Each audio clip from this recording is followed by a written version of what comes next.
Today I'm going to be presenting about environmental tax on pollution. First, let's discuss about any relating theories and principles. The first principle is Pigouvian principle, which is a principle based on the concept of internal and external effects of actions and their impacts on other people. So the key concept in this theory is for the third party to be compensated uh, from the action of the doer. Let me make this more simple. Okay, let's see.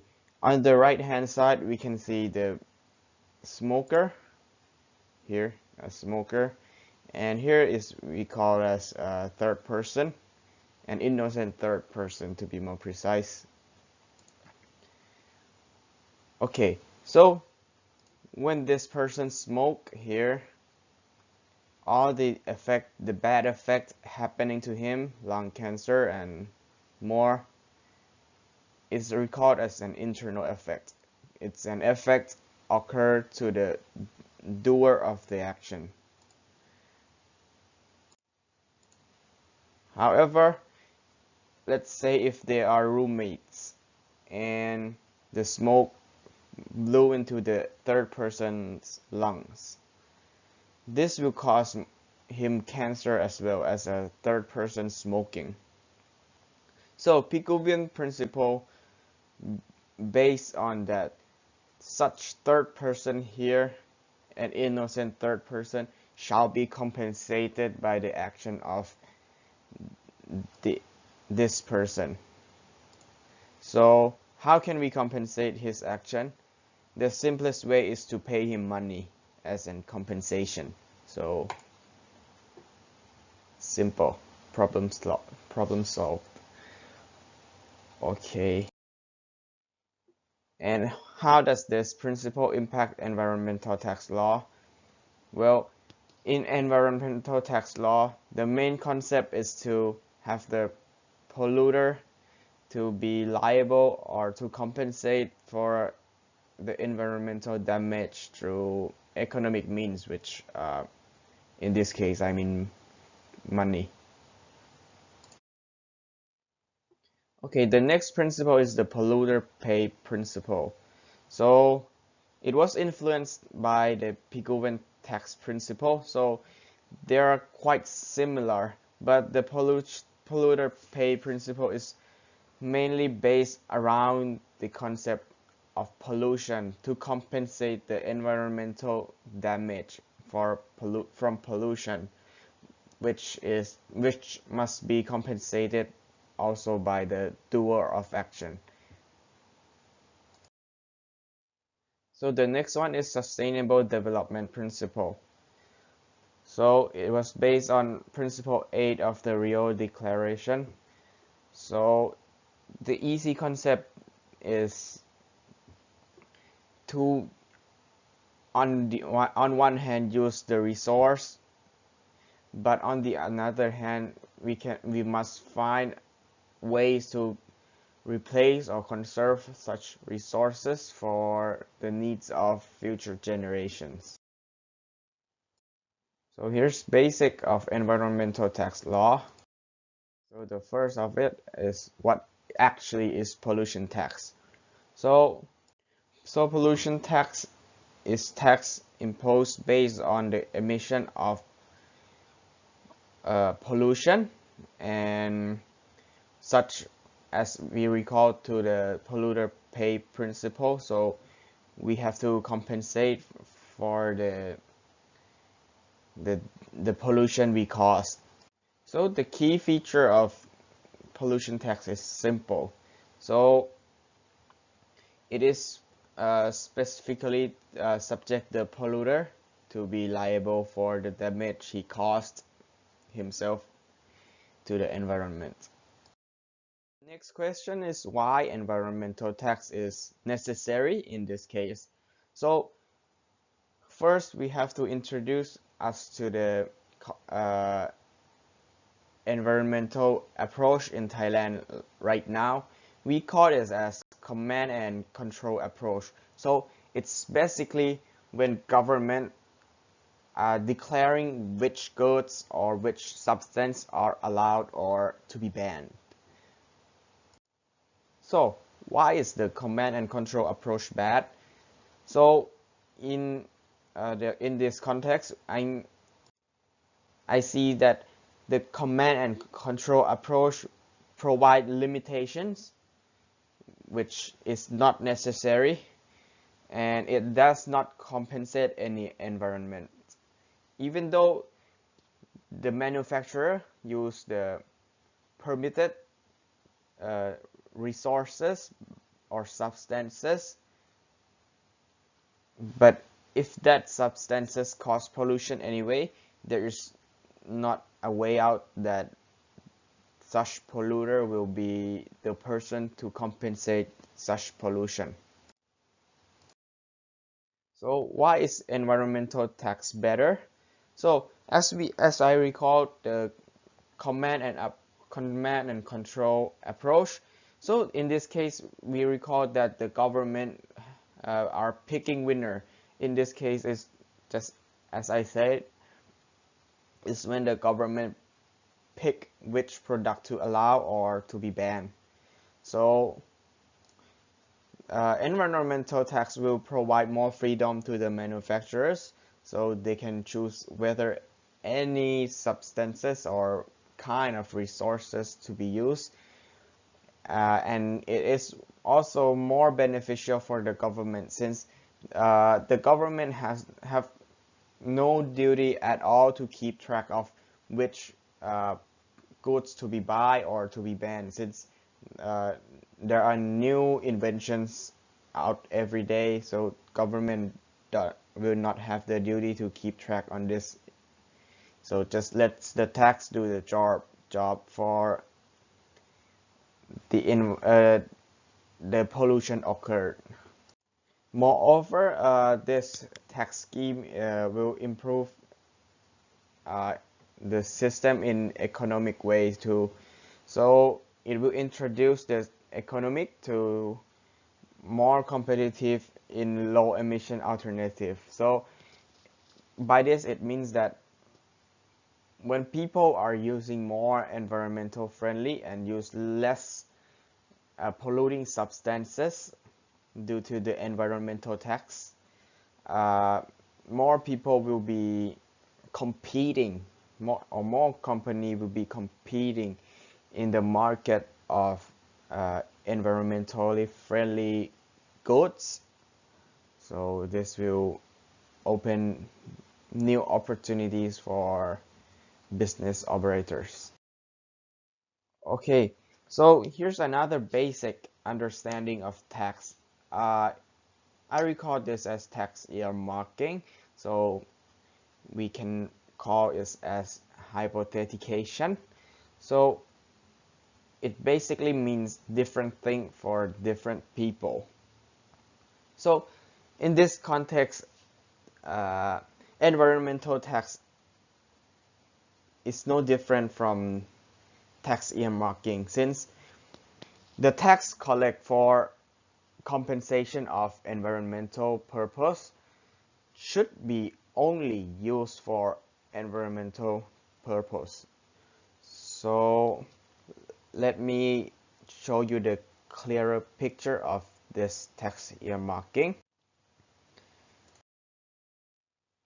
Okay, so first let me introduce you about environmental tax law in Thailand to be able to see the clearer picture of tax earmarking. So right now Thailand, there are three major taxes. There are more, but just three biggest. So income tax for person, consumption tax for juristic person, and land and building tax for land and building. So these three taxes government collect from us was not earmarked. By this I mean that when there are no earmarking tax, government can use the revenue, the tax they collected from us in any way they want. Like building a bridge or military purpose. So anywhere they want. So this way I can show you the clearer picture. So here's the taxpayer, here our taxpayer. So his tax was paid to the government, but then government will use these money in any way government seem appropriate. So this may be income tax, corporate income tax, or land and building tax, or others, but they may use it on building, constructions, or military. So when environmental tax takes place, the earmark revenue will be used only on pollution problem, on environmental problem. So, and in result, uh, the person causing the pollution will be liable to the tax, and in this case it will contribute to polluter pay principle. Since the polluter himself paying for environmental tax, such money will be solving the issue he caused. So in this case the polluter will be liable on damage he caused. There are three major reasons why people don't seem to use uh, environmental friendly goods, and which will result in failure of environmental tax system. So the first of all is it will environmental friendly goods may be cheaper in materials, but in the final products they are still too expensive. And the next is because the manufacturer want to keep the production cost marginal, so using environmental friendly substances will increase the cost of production and the lack of management through governmental organizations. This is the more concrete case of what issue environmental tax can be opposed by. So the first of all is industrial competitiveness. So if we enact environmental tax law, it will increase the marginal cost of production. Let's say a company in Thailand manufacturing cars, and the cost of production was higher through the enactment of law, because of taxes. Uh, the company would rather do two things. So first of all, the company may pay the tax or move away. So let me show you clearer picture. So let's say the man on the right is the manufacturing company, and the man on the left is customer. So let's say a car costs one bag of money here. Before the tax, he sold the car to his customer, and in result he gets 3 bags of money in return. However, if the government enacts environmental tax law, he would have to throw in another bag of money to cover the environmental tax for pollution caused by his production, or the environment, if he's using environmental friendly goods, the production cost will be higher, so he would also have to throw in more money anyway. So for the return of the same 3 bags of money, he would have to invest more for less profit. So he has 2 choices actually. So rather pay the tax and get less income, or increase the price for the customer.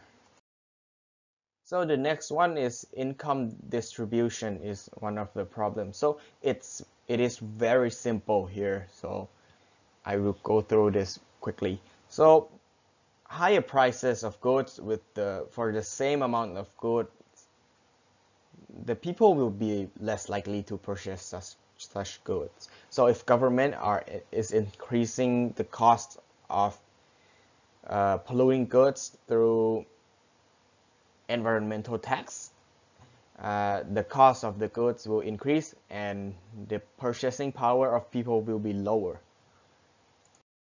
For a clearer picture, we will use the same model here. So let's say he used $1 for a car. He delivered a car. Originally, he will get $3 here. All right. But if he has to throw in one more dollar, totally $2 for a car as production cost, he either have to take the $3 for the whole price of car, actually $1 profit, or increase the price of the car by $1, which in this case the customer will be very less likely to buy the car because it was more expensive. Eventually this guy will run out of business. So let me introduce you to the environmental tax in Denmark then. Denmark is a very successful country concerning environmental tax. So let's see the simple facts first. So Denmark is similar to Thailand, so that's why I put Denmark as an comparison to Thailand tax law. So 60% of Denmark land is agricultural, so similar to Thailand, agricultural based economic. There are other main occupations. Okay, first is agricultural, so the next is food industry, construction industry, chemical industry. We can see that mainly Denmark has industrial based businesses to run its economic. So therefore Denmark enact 3 focuses point on taxes. So let me, okay, environmental tax on threat and substances. It is simple. So this tax is related to goods or any substances that is danger or will put nature or environment in danger of pollute. So the clear example is fertilizer tax in Denmark. So this has the goal to discourage people from using dangerous substances such as fertilizer. In Denmark was deemed a dangerous substance. So let me show you why. Okay, let's say there's a farmer. Before the tax, he was using his fertilizer. Scientific proof that fertilizer cause acid rain. So because of nitrogen oxide released from using the fertilizer, it will go up, make an acid rain. So how does Denmark government tackle this issue? So here's our government. The way he is tackling this issue is he makes the farmer register as a farmer with government organization. So it is the matter of government regulation and management. So after this person registered himself as a farmer, he will be granted permission to use the nitrogen fertilizer. After he makes money from doing agriculture using such fertilizer, he will pay the money to government, and then government will use this money to tackle the issue of acid rain. So the amount of this money will be calculated from the amount of fertilizer recorded used by this farmer. So it was based on this tax scheme was based on any amount of dangerous substances used and that will pollute the environmental. Okay, the next one is environmental tax on emission of pollutants. So this one is more focused on manufacturers releasing pollutions.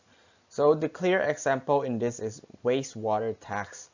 So this scheme is will encourage the people, mainly the manufacturers, to invest in resource treatment like water treatment plants. So let's say there is a factory. A factory needs water. So government provides water. Okay. After the factory use this water, the water will come to waste. We become a wastewater. So there are two options this factory can do. First one, you can return this water to government and pay government money based on how much oxygen needed or how hard it is actually to do the treatment on this water. So this is the first option, which in long term is more expensive. Keep that in mind. There's another way. So it's when the company invests its money, the factory invests the money into water treatment plant. As I said, this will the company will then treatment the wasted water and can be maybe remit from the tax or pay less tax, since the water will be easily be treated by the government. It will be easier, so the tax will be cheaper. This will be more beneficial to the company in a long run. So the last one is environmental tax based on natural resources management. So this tax is based on having people conserving water, and not just water, my bad, conserving natural resources. But this tax scheme is regardless of whether or not such usage cause pollution or not causing pollution. So here's our same old government. Uh, this tax scheme is focused on both manufacturers and people. So here's our factory and here's an ordinary people. Let's say they both use water, so the same thing government do is provide them water. So in this case, we are not concerning pollution at all, so we are not concerning waste at all. So what is happening? The government will charge people for first, in ordinary case, the cost of water, of course. Okay, but then Denmark government decided to impose tax on water, which is natural resources. Most of the natural resources are being taxed by government on their usage. So the cost will be including transportation costs by government and tax. So the people or the factory will have to pay more money to the government. This will result in people conserving water, conserving resources, because such resources will be cost more in in any type of usage, which covers almost every natural resources in Denmark. So impacts on implementing environmental tax here is, first of all, it decreases the polluting gas, as in nitrogen in fertilizer. The consumption of energy and resources has been decreases, and people were convinced to save more energy because energy and resources are more expensive these days. But moreover, in the bright side, over 50% of tax revenue collected through environmental tax are also contributed to a research facility, which actually earmarked to be given to the research facility on environmental purpose only. So, but on the other hand, impacts on economics, the overall cost of production of manufacturing is higher, which is our goal to make the manufacturers turns to use environmental friendly substances, but the increase of cost is not high enough to make them change the production line. So that's all of my presentation. So thank you.